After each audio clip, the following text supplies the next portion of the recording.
Bonjour, je suis Bérangère de Mobility Urban. Bienvenue chez moi. Aujourd'hui, nous recevons François et Arnaud qui vont nous parler de l'association des utilisateurs ANUM.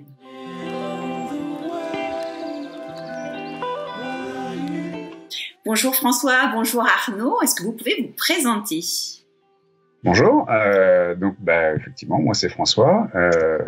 Donc je suis le président de l'association ANUM. Je travaille dans l'informatique. Je vis sur Paris. Justement, c'est en étant à Paris que j'ai découvert les wheels. Donc un jour, j'en ai vu une passer dans la rue et j'ai trouvé ça vraiment super. J'ai commencé par ça. Je suis allé m'en acheter une dans un magasin parisien. Par contre, j'ai eu une formation très limitée et ça s'est pas très bien passé. Voilà. Et peu de temps après, j'ai vu des trottinettes arriver. Et donc voilà, je suis passé sur les trottinettes. J'en suis à ma 5e. Et maintenant, c'est les skates. Voilà. Arnaud, si tu veux te présenter. Tout à fait. Bonjour Bérangère, bonjour à tous. Et puis merci de l'invitation.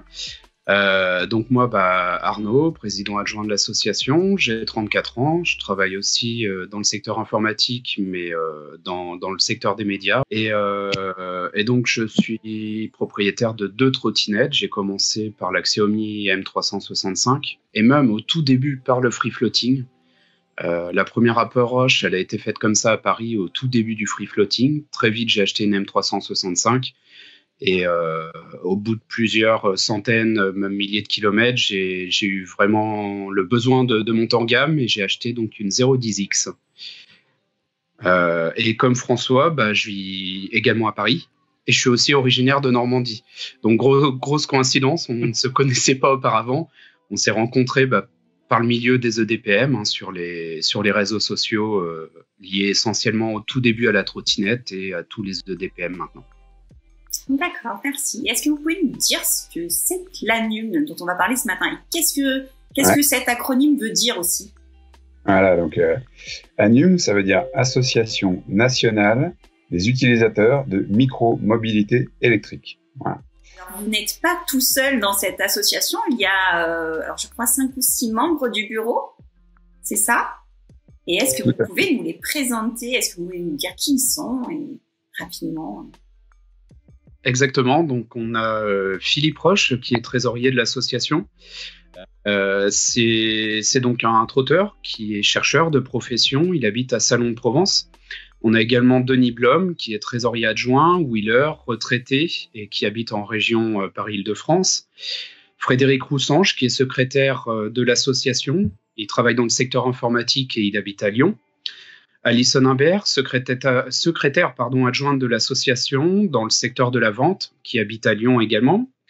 Laurent Philippe, donc, qui est fonctionnaire, qui habite en région parisienne et qui est membre du conseil d'administration et qui est aussi wheeler.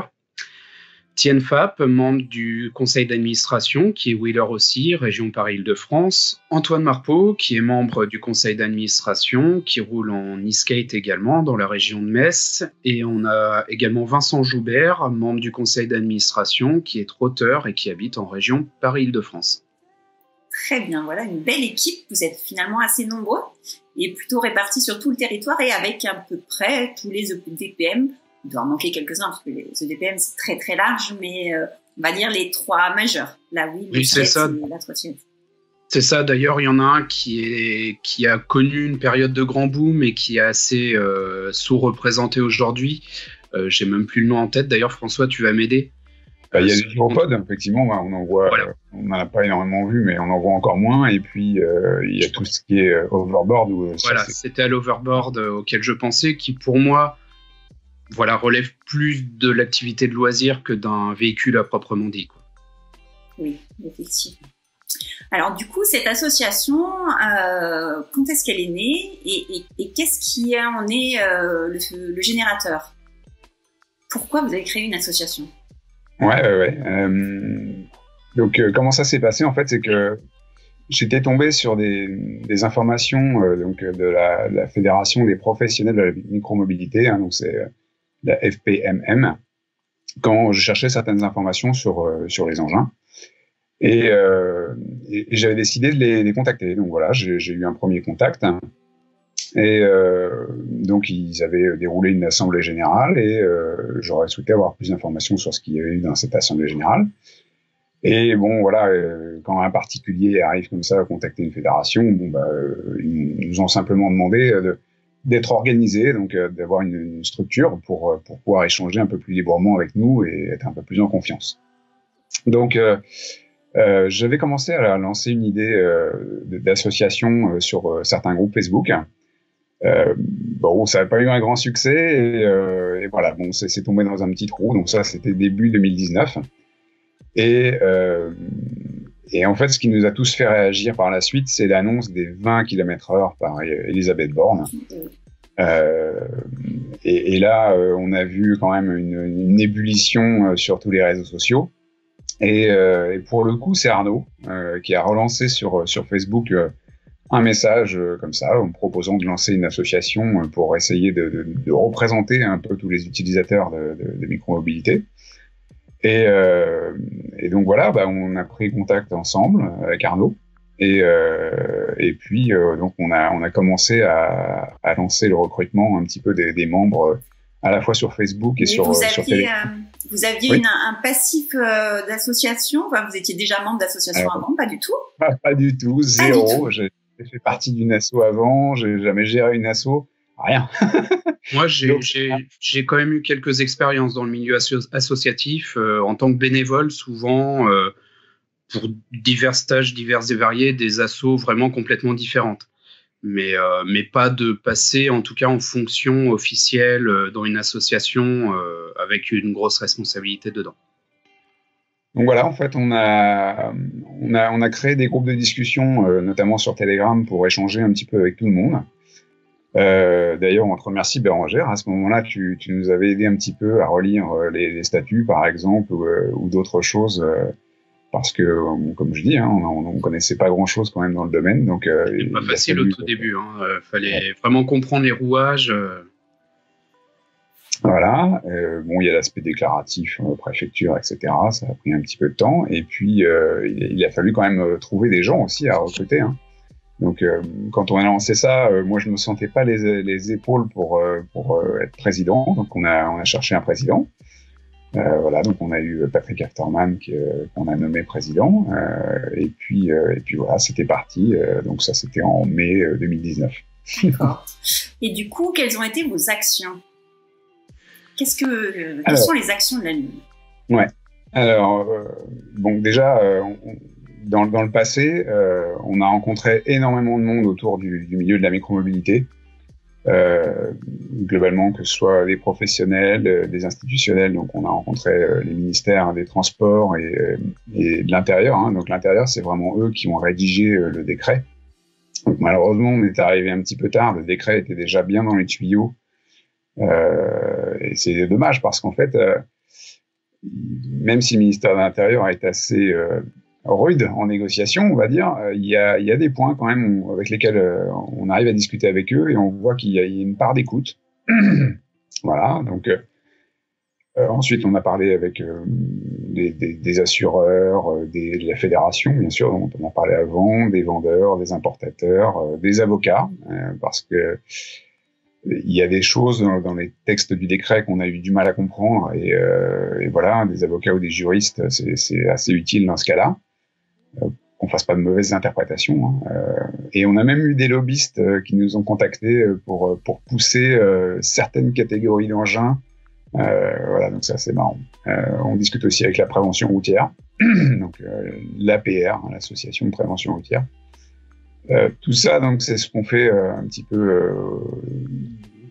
à court et moyen terme. Il va y avoir aussi tout ce qui va être salon. Donc, on a participé au salon autonomie, et puis il va y avoir les Electric Games bientôt, auxquels on participera en tant qu'association. Et puis voilà, il y aura certainement d'autres événements comme ceux-là. Ensuite, ça c'est à court moyen terme. Au jour le jour, en fait, on analyse tous les jours un petit peu l'actualité. Il y a quand même très régulièrement des utilisateurs qui viennent échanger avec nous autour des lois. Donc on essaye de leur expliquer au mieux les impacts du décret et pas que le décret, parce qu'en fait il y a des choses qui ont toujours été là et qui nous ont toujours concernés. Hein. Et on reçoit régulièrement des questions des adhérents aussi. Ça va même jusqu'au conseil d'achat d'ailleurs. C'est assez marrant. Ouais, tout à fait. Ouais, on a régulièrement des gens qui nous disent ils nous envoient un petit mail. En gros, entre tel et tel modèle, lequel vous pensez serait le mieux. Bien sûr, en général, il faut poser pas mal de questions avant de cerner le véritable usage prévu de l'engin, hein, mais bon. Sur le long terme, il y a toujours toutes les actions dont on vient de parler, hein, qu'on va continuer. Et il y a quand même un point assez important là pour nous. On nous disait, c'est la catégorie 45 km/h. Donc on va travailler sur ce sujet-là, notamment au niveau de l'Europe. C'est donc vraiment pour aujourd'hui, parmi les idées que vous défendez, c'est celle-ci qui est en priorité. Ouais, Arnaud, je te laisse répondre sur celle-là. Oui, il n'y a pas de priorité numéro 1 ou numéro 2. On a plusieurs priorités qu'on met à peu près sur le même plan d'égalité. D'accord, lesquelles ? On essaie de défendre pour ne défavoriser personne, parce que selon la région où on habite ou son utilisation, on peut avoir des priorités différentes en tant qu'utilisateur. Donc les priorités actuelles, donc c'est le lancement de la catégorie DPM rapide, calquée sur le modèle LE1B, donc à 45 km/h, comme les scooters, anciennement les mobylettes. Le hors agglomération, qui est très important pour les régions, les gens, les utilisateurs qui n'habitent pas en région à forte densité, donc hors des villes. On a également tous les autres points, hein, tout ce qui est loi, sécurité, fiabilisation, prise en charge en service après-vente, tout l'aspect justice, infraction, amende, avant la justice évidemment. En bref, tout ce qui concerne le quotidien d'un utilisateur. D'ailleurs, il me vient une question, quand on dit catégorie DPM rapide, on parle bien de DPM qui vont au maximum à 45. Oui, on sait qu'il y a des machines qui dépassent les 45. En fait, ce qui se passe, c'est que beaucoup de nouveaux textes sont obligés de se baser sur des textes existants ou des catégories existantes, notamment dans le code de la route. Donc là, on ne peut pas non plus réinventer la poudre. Il y a quand même une base existante qui pourrait être adaptée à nos véhicules. En l'occurrence, ce qui correspondrait plus, c'est la catégorie LE1B, donc tout ce qui est scooter, mobilette, en tout cas véhicule 45 km/h maximum. D'accord. Okay. Ouais, on est d'accord, hein, mais le LE1B, c'est pas la panacée. Hein, le 45 km/h, tu le dis effectivement très bien, c'est même pour les modèles haut de gamme très souvent au-dessus. Hein, pour ce qui est des trottinettes, les wheels, bon, c'est déjà un peu plus raisonnable, et les skates, on est pareil dans ces tranches-là. Il y a effectivement des catégories qui permettraient d'aller au-delà. Hein. Je crois que c'est la L3E, mais on veut essayer d'y aller petit pas par petit pas. Ce serait déjà pas mal. Ouais, c'est déjà extraordinaire si on arrivait à rentrer dans cette catégorie. Parce qu'en fait, il y a quand même plein de problèmes dans le fait de rentrer dans cette catégorie. Aujourd'hui, par exemple, cette réglementation, elle est pour les 2 et 3 roues. Donc, ça exclut les wheels, ça exclut les skates, etc. Avec une place assise. Ouais. Et c'est vrai que souvent, on nous demande, mais pourquoi ça ne va pas plus vite ? En fait, il y a des temps à respecter. C'est un peu comme dans la justice, par exemple. Il y a un certain temps judiciaire qui est nécessaire, et voilà, il y a toute une machine qui se met en route. On peut pas aller plus vite que la musique, et il y a quand même des process à respecter. Et plus on s'y conforme, et mieux on va se rapprocher de quelque chose qui est faisable, plus possible les choses peuvent être réalisées en fait dans le délai le plus court possible. Et pour ce qui est du hors agglomération, quelles sont vos actions ? Alors, ça, c'est très compliqué. Clairement, on a rappelé cette problématique plusieurs fois au ministère, que ce soit au ministère des Transports ou au ministère de l'Intérieur. Et on a aujourd'hui un no-go. Personne en France, en tout cas au niveau politique, ne veut ouvrir ça. Donc on a un problème là, parce qu'effectivement c'est pas au niveau politique français. L'Europe, ça la regarde pas non plus, ce truc-là. C'est pas une réglementation européenne qui impose ça. Donc là, on est un petit peu bloqué actuellement sur ce thème-là. Ce qu'on voudrait, c'est quand même travailler déjà avec le ministère pour faciliter les demandes et cartographier les axes qui sont autorisés.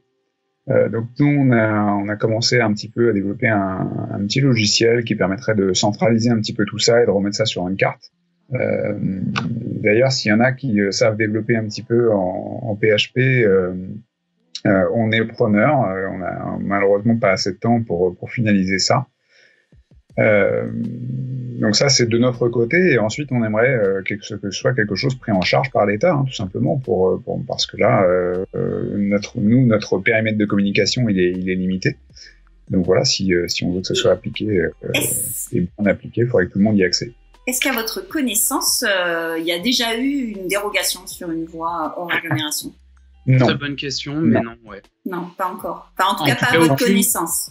Voilà, on n'a pas eu de retour d'une procédure qui est aboutie. D'accord. Très bien. Du coup, quels sont vos liens avec les professionnels et comment vous travaillez avec les professionnels? Est-ce que vous en avez d'abord des liens avec les professionnels parce que vous êtes utilisateur donc, La réponse est oui. Donc on se présente régulièrement auprès des professionnels. C'est surtout un travail d'écoute, d'analyse du milieu pour déjà nous bien comprendre le contexte qui nous entoure, sans empiéter non plus sur la partie professionnelle, parce qu'il y a déjà des associations, des fédérations qui représentent les professionnels, et bon, chacun son rôle.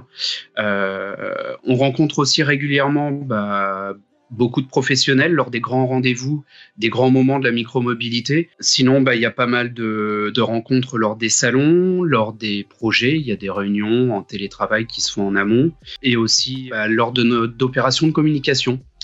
Par exemple, on a créé donc un livret qui rappelle les 10 règles essentielles du bon usage d'un EDPM. Et on a fait un petit peu la petite tournée des professionnels dans les grandes villes en France, en tout cas principalement à Lyon et à Paris dans un premier temps, et puis quelques envois postaux aussi par la poste où on a transmis notre support de communication et on a engagé aussi un premier contact avec certains professionnels qu'on ne connaissait pas encore. D'accord. En tout cas, pour conclure, excuse-moi Bérangère, pour nous le but ultime, c'est vraiment de travailler ensemble pour améliorer la pratique de nos EDPM. On est d'ailleurs en contact aussi avec le Parlement européen pour défendre l'idée de la création d'une catégorie EDPM rapide.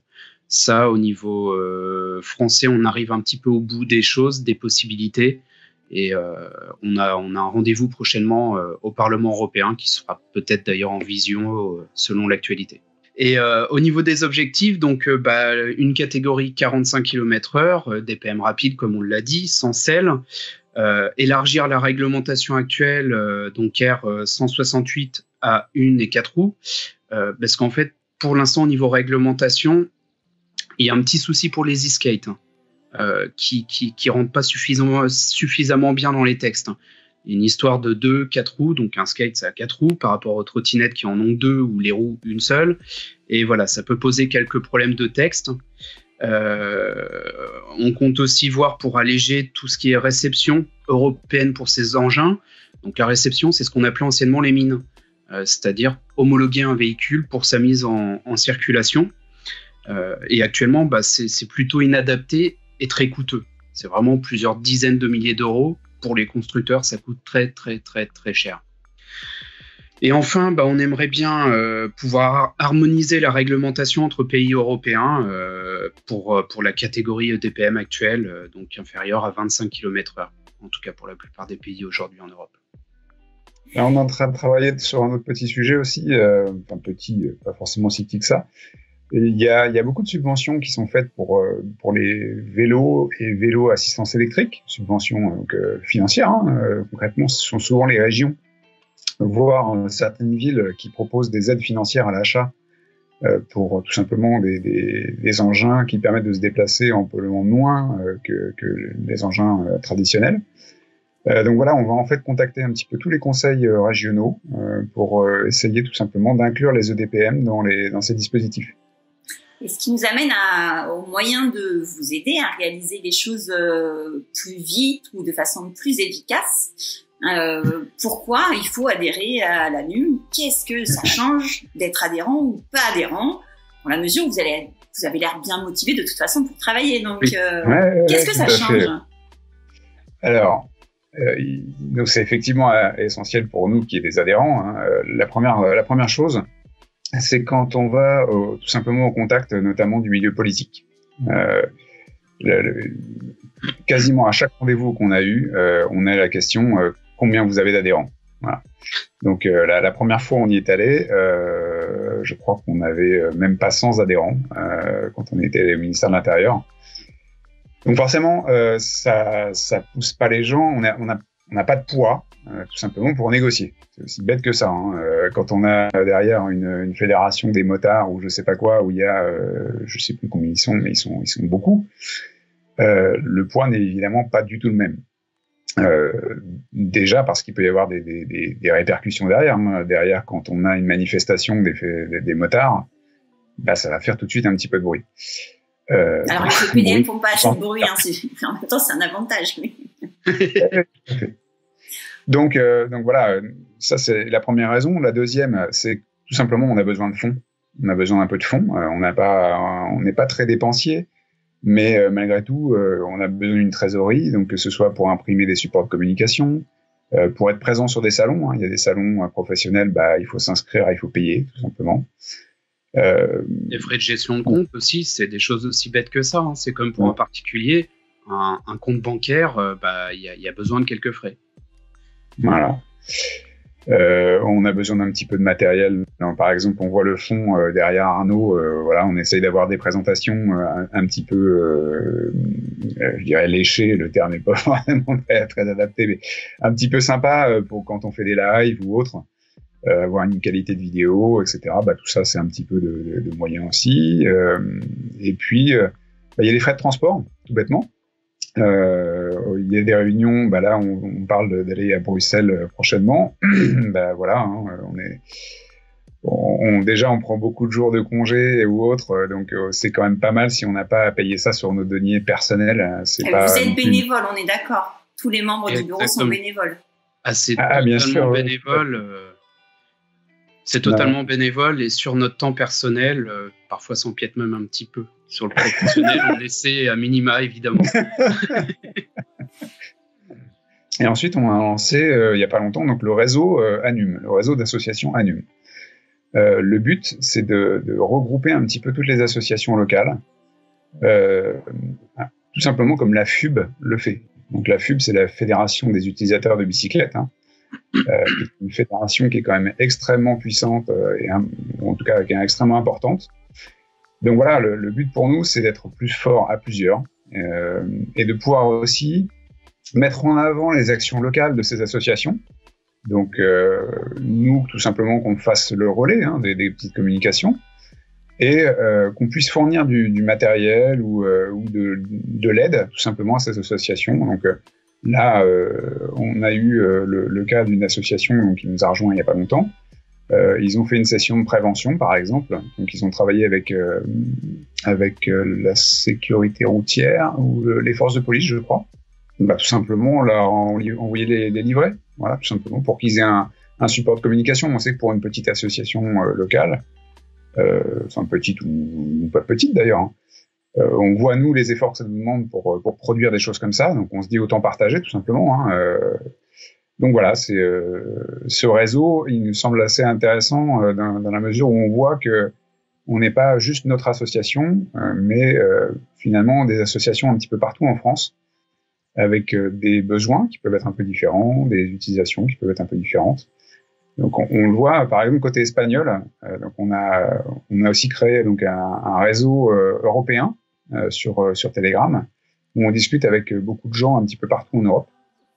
Et côté espagnol, par exemple, ils ont une fédération d'utilisateurs dans laquelle ils ont je crois, 15 ou 20 associations locales dedans. Donc voilà, ils sont très très développés. Et voilà, ils ont réussi aussi à discuter avec leur gouvernement. Ils ont réussi à faire avancer un petit peu les choses. Bon, finalement, ils sont pas beaucoup beaucoup mieux lotis que nous, hein, mais voilà, la démarche nous semble vraiment intéressante. D'accord. Et donc aujourd'hui, il y a combien d'adhérents à l'ANUM? Alors là, on en est à 150 et 200. 150 depuis le début de l'année, hein, puisqu'il y a eu un reset au 1er janvier. D'accord. Donc, tous ceux qui avaient adhéré en 2019, d'ailleurs, hein, si vous avez oublié de renouveler, c'est le moment. Donc on compte sur vous, évidemment. Hein. Venez nous rejoindre. C'est quoi? C'est 10 à 15 euros l'année, 10 euros donc si vous étiez ancienne adhérent de l'ANUM en 2019, 15 euros si vous êtes nouvel arrivant. Sincèrement, sur toute l'année, ça peut s'absorber quand même avec à peu près toutes les bourses. Vous avez changé aussi le mode d'abonnement. Il me semble qu'on n'est plus en calendaire, mais en année glissante.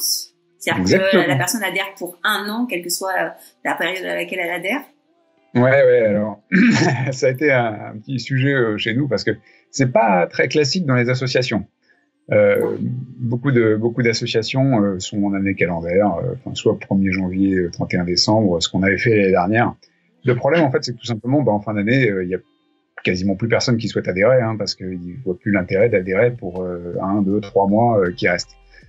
Et voilà, l'aspect année glissante, ça se rapproche plus d'un service, même si nous, on n'est pas un service, hein, mais c'est quand même, parmi les jeunes, il y en a peu qui ont des engagements associatifs. Et voilà, finalement, cette idée d'avoir une période glissante, nous, ça nous choque pas. Et effectivement, maintenant, voilà, vous adhérez, c'est pour 365 jours. Et puis voilà. Très bien. Et bien, dans ce cas, je vous remercie beaucoup de votre participation. Et puis, on invite du coup tous les gens qui ont vu cette vidéo à adhérer. Vous trouverez les liens de l'ANUM, du site qui est très fourni d'ailleurs dans la description.